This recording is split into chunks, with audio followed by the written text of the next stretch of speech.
Hello guys, magandang gabi ulit sa ating lahat. 'Di ba sabi ko kahapon, itutuloy ko yung may part 2 yung yung may story ng life ko dito sa Saudi ng 10 taon. Ito na yun guys. So itutuloy ko yung naputol na na video ko kagabi. Yung 10 taon ko dito. Alam nyo guys, sa totoo lang, alam niyo tong amo ko na ito, kung ilan yung anak niya. 11 ang anak niya, guys. Ang nadatnan ko lang dito na anak niya na walang asawa, 4 sila. 3 lalaki, tsaka 1 babae.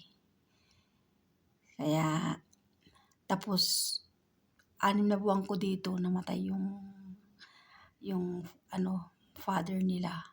Yun, guys. So, kaya,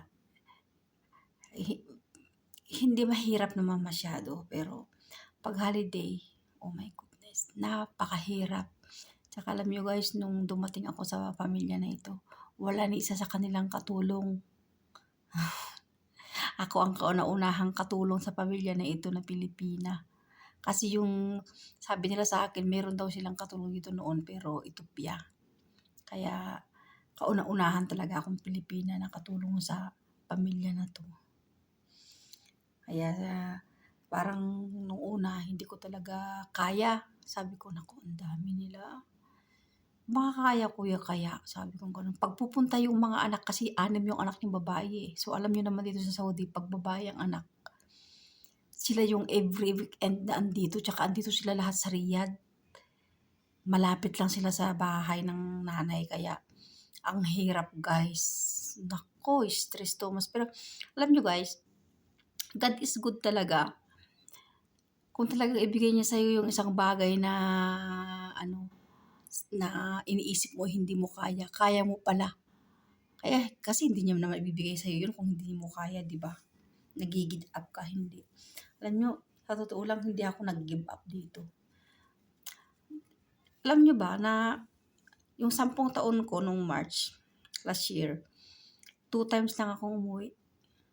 Hindi pa ako nauwi nung yung last na vacation ko 2018, bumalik ako dito sa 2019. So 5 years na ang nakakaraan hindi ako nakauwi.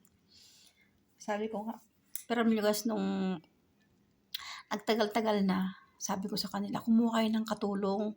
Kasi sabi ko, ang hirap kaya ng ganyan. Sabi ko, hirap na hirap ako na walang kasama. Sabi ko, pero alam nyo guys, kamali guys. Bakit kayo guys kamali na humingi, na nagsabi ako na magkuha sila ng mga katulong nila?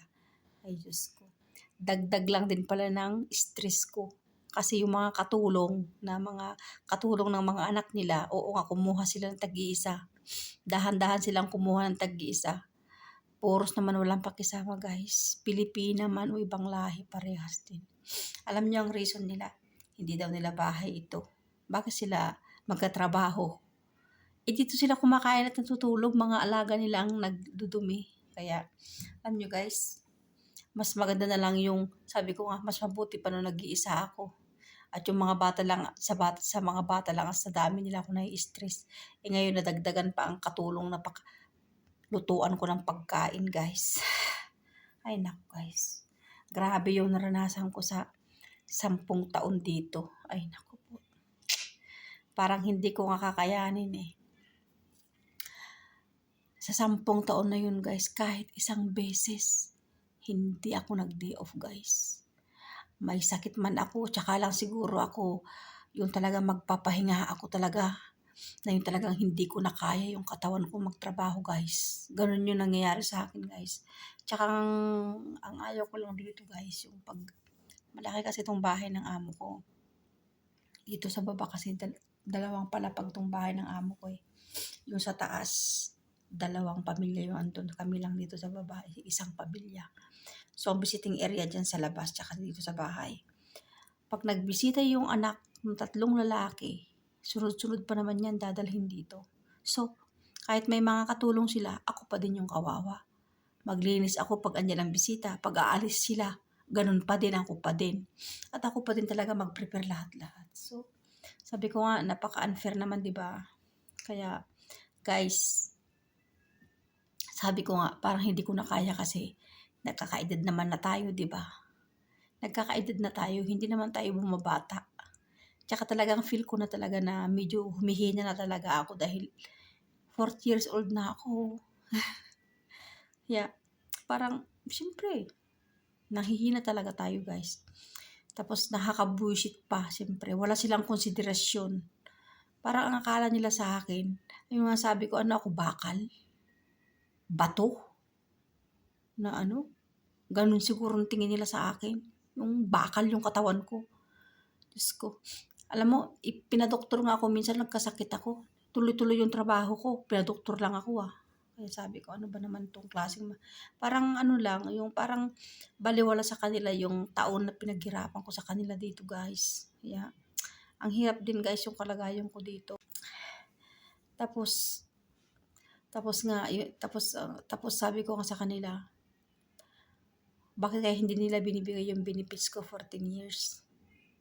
Sabi ko nga, iniisip ko nga guys, na pag hindi nila binigay yung 10 years na benefits ko, aalis na lang ako dito. Hihingi na lang ako ng release sa kanila. Siguro naman, deserve ko naman na ibigay nila yung release kasi sa tagal ko naman na pagtitiis sila nila dito, di ba?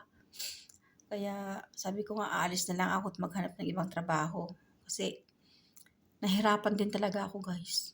Stress talaga ako. Alam niyo yung taon na ginugol nyo sa kanila, wala lang. Parang wala lang.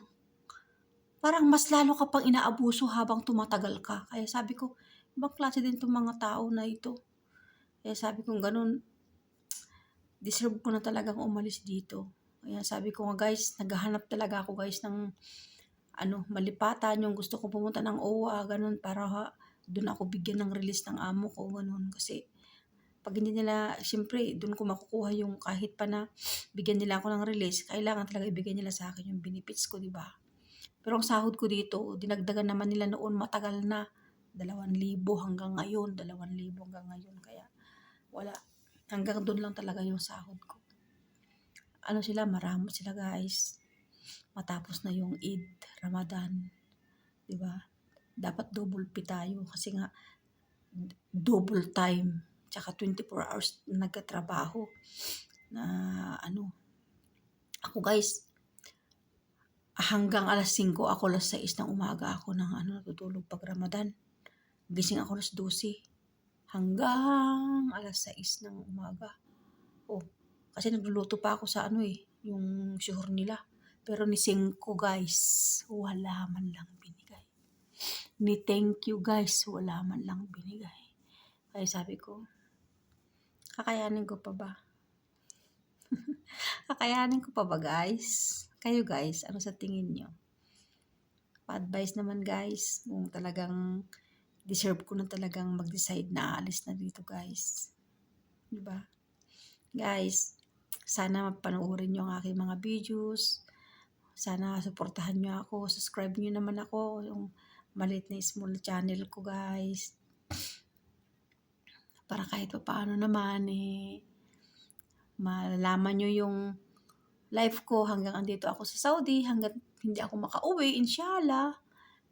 Siyempre, nagbablog, konti ko, small vlogger para lang updated sa buhay ng buhay ko. Siyempre, ganon. Yun lang naman yung gusto ko yung mag-updated yung buhay ko. Salamat guys.